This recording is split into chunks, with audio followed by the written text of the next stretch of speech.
ஆண்டவராக இயேசு கிறிஸ்துவின் நாமத்தில் என் அன்பின் வாழ்த்துக்கள். இந்த காலை தியானத்திற்காக நாம் தெரிந்து கொள்கிற வேத வசனம் கொலோசியருக்கு எழுதின நிருபம் 4ஆம் அதிகாரம் 5ஆம் வசனம். புறம்பே இருக்கிறவர்களுக்கு முன்பாக ஞானமாய் நடந்து காலத்தை பிரயோஜனப்படுத்தி கொள்ளுங்கள். புறம்பே இருக்கிறவர்களுக்கு முன்பாக ஞானமாய் நடந்து காலத்தை பிரயோஜனப்படுத்தி கொள்ளுங்கள். புறம்பே இருக்கிறவர்கள் என்றால் யார்? ஏன் அவர்களுக்கு முன்பாக நாம் ஞானமாய் நடக்க வேண்டும்? 3 காரியங்கள் அதில் உள்ளடங்கி இருக்கிறது. ரட்சிக்கப்படாதவர்கள், கர்த்தரை அறிகிற அறிவுக்குள் வராதவர்கள், புறம்பாயே இருக்கிறவர்கள். உலக பிரகாரமான வாழ்க்கையை வாழ்ந்து கொண்டிருக்கிறவர்கள், புறம்பே இருக்கிறவர்கள். துன்மார்க்கமாய் வாழ்ந்து தங்களுடைய நீதியை நடப்பிக்க முடியாதபடி துன்மார்க்கத்தில் விழுந்து கிடக்கிறவர்கள், புறம்பே இருக்கிறவர்கள். இப்படி சொல்லிக்கொண்டே நாம் போகலாம். அப்படி புறம்பே இருக்கிறவர்களுக்கு முன்பாக நாம் ஞானமாய் நடக்க வேண்டுமா? அப்படியானால் நாம் அவர்களுக்கு முன்பாக குற்றம் இல்லாதவர்களாய், நம்மை அவர்கள் குற்றவாளிகள் என்று தீர்க்கக்கூடாத அளவிற்கு நாம் தெய்வ ஞானத்தினால் நிரப்பப்பட்டவர்களாய் காணப்பட வேண்டும். நம் ஆண்டவரை அறிந்திருக்கிறோம் என்று சொல்லுகிறோம். நான் இயேசுவை பின்பற்றுகிறேன், அவர்தான் எனக்கு இரட்சகர் என்று நாம் சொல்லுகிறோம். ஆனால் நம்முடைய வாழ்வில் அவர்களுக்கு முன்பாக ஞானமற்ற சில செயல்பாடுகள் நம்மை தரம் குறைவாக காண்பித்து விடுகிறது.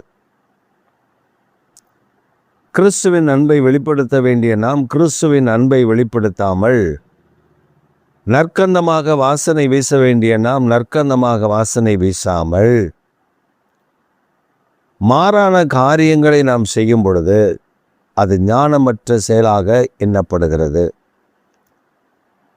நாம் கோபம் வந்துவிட்டால் நாம் ரட்சிக்கப்பட்டிருக்கிறவர்கள்தான்.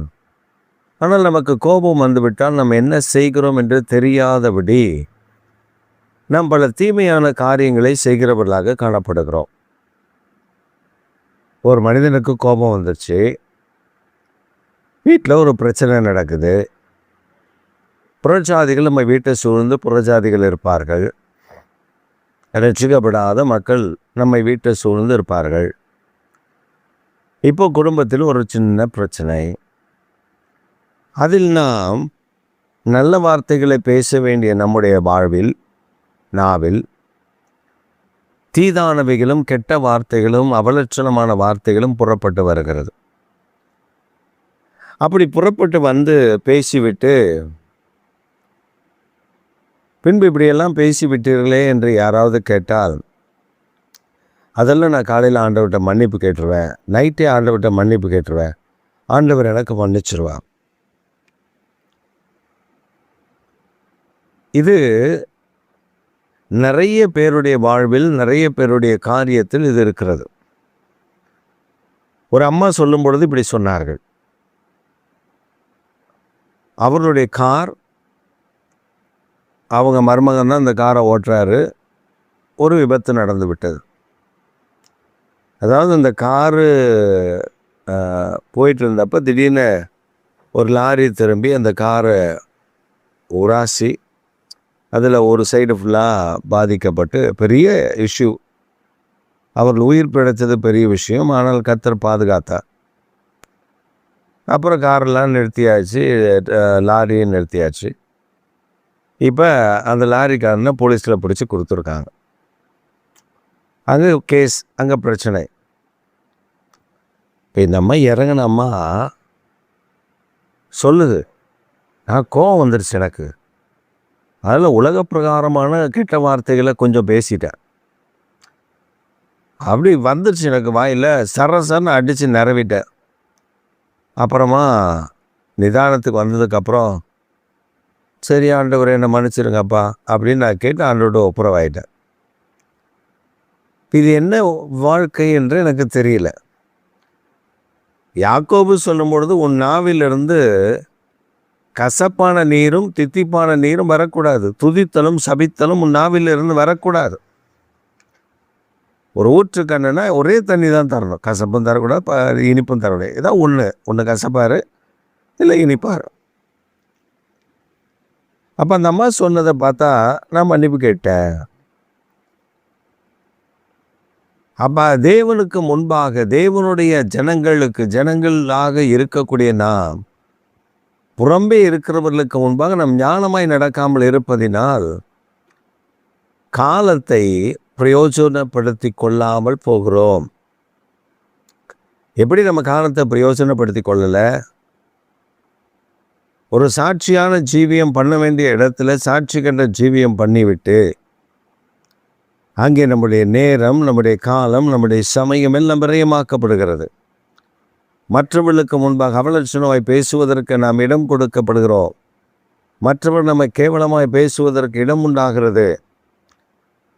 இதைத்தான் பவுலடியார் கொலோசியர் நிருபத்துக்கு சொல்லும்போது சொல்லுகிறார், நீ அப்படி இருக்கக்கூடாது, நீ அந்த மாதிரி நிலைமையில் இருக்கக்கூடாது, உன்னை மாற்ற வேண்டும். இப்போ தேவனுடைய நற்கந்தங்களாக, தேவனுடைய வாசனை வீசுகிற தேவனுடைய பிள்ளைகளாக காணப்பட வேண்டும். இப்போ வீட்டுக்காரே இருக்கட்டும், மனைவியே இருக்கட்டும், ஏதாவது ஒரு பிரச்சனை அப்படின்னா வீட்டுக்காரர் கோவம் வந்தால் மனைவி அடிக்கிறது, மனைவிக்கு கோவம் வந்தால் வீட்டுக்காரர் அடிக்கிறது, அப்புறம் மன்னிப்பு கேட்டால் சரியாயிடும். ஆண்டவர் இதெல்லாம் கணக்கில் வச்சுருப்பார். நீங்கள் நினைக்கிறீங்களா? ஆண்டவர் அதெல்லாம் மன்னிச்சிருவார், எல்லாத்தையும் மன்னிப்பார் தான். ஆனால் பாவத்தினுடைய அகோரங்கள் துன்மார்க்கமாய் நாம் வாழும்போது, துன்மார்க்கமான காரியங்களை நாம் செய்யும் பொழுது நீதியான காரியங்கள் மறக்கப்பட்டு போயிடும். துன்மார்க்கமான காரியம்னா முன்னிறுத்தப்படும். ஆண்டவர் நிறைய காரியங்களை மன்னிப்பார். ஆனால் வேதத்தில் சில இடங்களில் சில செக் வைத்த வசனங்கள்லாம் இருக்குது. அது என்னன்னா, பரிசுத்த ஆவியானவருக்கு விரோதமான பாவம் செய்தால் அந்த பாவம் மன்னிக்கப்படாது. இப்போ பரிசுத்த ஆவியானவருக்கு விரோதமான பாவம் செய்தெல்லாம் என்ன? எனக்குள்ள ஆவியானவர் வாசம் பண்ணுகிறார். அந்த ஆவியானவர் வாசம் பண்ணுகிற ஆவியானவர் வைத்து கொண்டே கர்த்தரை துதிக்க வேண்டிய, கர்த்தரை ஆராதிக்க வேண்டிய நாம் என் வாயை திறந்து மற்றவர்களை சாபிக்கிறது, மற்றவர்களை கெட்ட வார்த்தையினால் பேசி திட்டுவது, இதெல்லாம் ஆவியானவர் விரும்புவாரா? விரும்ப மாட்டார். அதாவது தாவீது சொல்றார், பரிசுத்த ஆவியானவரை என்னை விட்டு எடுத்து போடாதிரும், என்னை விட்டு விலக்கி போடாதிரும், பரிசுத்த ஆவியானவர் எனக்குள்ளே இருக்கட்டும். நான் பாவம் செய்துட்டேன்னு சொல்லி எனக்குள்ளே இந்த பரிசுத்த ஆவியானவர் எடுத்துடாதீங்க, தயவாய் அவர் இல்லைன்னா என் வாழ்க்கையில் அவ்வளோதான் அப்படின்னு சொல்லி தாவீது தன் சங்கீதங்களில் கெஞ்சுவதை பார்க்க முடிகிறது. அப்போ ஆவியானுடைய முக்கியத்துவத்தை அவன் அறிந்திருக்கிறான். எனவே பிரியமானவர்களே, இந்த காலை வேளையில் புறம்பானவர்களுக்கு முன்பாக நீங்கள் ஞானமாய் நடந்து கொண்டு காலத்தை பிரயோஜனப்படுத்தி கொள்ளுங்கள். நீங்கள் நடக்கிற நடக்கையினாலே அவர்கள் ஆதாயப்படுத்தப்படுவார்கள், அவர்கள் ரட்சிக்கப்படுவார்கள், அவர்கள் மீட்கப்படுவார்கள், அவர்கள் கர்த்தரை அறிகிற அறிவுக்குள்ளே வந்து விடுவார்கள். உங்களால் அவர்கள் ரட்சிக்கப்பட்டு ஆண்டவருடைய பிள்ளையாய் வருகிறார்கள் என்றால் அதைவிட பெரிய பாக்கியம், அதைவிட பெரிய ஆசீர்வாதம், அதைவிட பெரிய நன்மை வேறு ஒன்றையும் நீங்கள் காண முடியாது. இப்போ இன்றைக்கி ரட்சிக்கப்பட வேண்டியவன் நீங்கள் பண்ண சில சேட்டைகளினால, சில காரியத்தினால் பார்த்து பின்வாங்கி போய் ரட்சிக்கப்படாமலே போயிட்டானா? உதாரணமாக வெளிநாட்டில் காந்தியடிகள் படிக்க போயிருந்தப்ப சவுத் ஆப்பிரிக்காவிலையும் சரி, அவர் பல நாடுகளுக்கு, ஒரு சில நாடுகளுக்கு போனார். அங்கே அந்த நாடுகளில் அவர் படிக்க போன இடத்துல அவருக்கு பைபிள் ரொம்ப பிடித்தது. அகிம்சை என்கிற ஒரு வார்த்தையே வேதாகமத்திலிருந்து தான் அவர் எடுத்திருக்கிறார். அமைதியாய் போராட வேண்டும் என்பது வேதத்திலிருந்து அவர் கற்றுக்கொண்டு எடுத்திருக்கிறார். இயேசு கிறிஸ்துவருடைய மலை போதனைகளை அவர் அதிகமாய் வாசித்திருக்கிறார். மத்தேயு 5, 6, 7 அதிகாரங்களை அவர் அதிகமாய் வாசித்திருக்கிறார். அவருக்கு ரொம்ப பிடித்தது. அவர் ஒரு முறை ஆராதிக்க போன பொழுது அந்த ஆராதனை கூடாரத்துக்குள் அவரை அனுமதிக்கவில்லை. இது white people service, come to black people service. இது வெள்ளைக்காரர்கள் ஆராதிக்கிற ஆராதனை. நீங்கள் தமிழ அந்த நிறம் கருப்பு நிறத்தினர் ஆராதிக்கும் பொழுது அந்த ஆராதனையில் போய் பங்கு பெறுங்கள், இங்கே உங்களுக்கு அனுமதி இல்லை என்று மறுத்து விட்டார்கள். இயேசு கிறிஸ்து நிறம் பார்க்கிறவரா, இயேசு கிறிஸ்து நிறம் பார்த்து ஆராதனைக்கு விடுகிறவரா என்று அவர் மேல் கோபப்பட்டு அன்றைக்கு அவர் ரட்சிப்பை, அவர் இயேசுவின் அன்புக்குள் வருவது இழக்கப்பட்டது.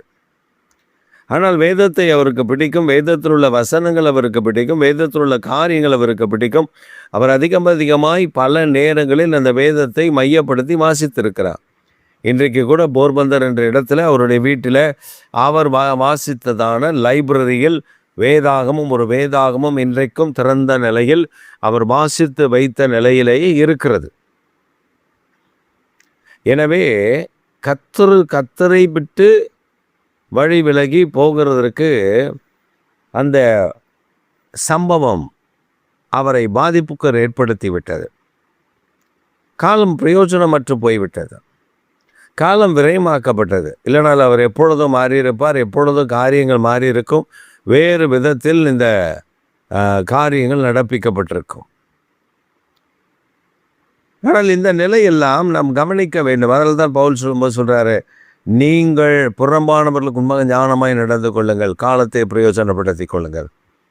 ஆண்டவரே, நாங்கள் புறஜாதியாய் இருக்கிற அல்லது புறம்பானவர்களுக்கு முன்பாக நாங்கள் ஞானமாய் நடக்கவும், எங்கள் காலங்களை பிரயோஜனப்படுத்தி கொள்ளவும் கர்த்தர் எங்களுக்கு கிருபை தாரும் என்று ஒரு சின்ன ஜெபத்தை ஏறெடுங்கள். கர்த்தர் நம்முடைய வாழ்வில் விரயமான நாட்களை, விரயமான காரியங்களிலிருந்து நம்மை மாற்றி, ஆண்டவர் தம்முடைய கிருபையினாலும் இரக்கத்தில் நம்மை முடிசூட்டி வழிநடத்த போதுமானவர்.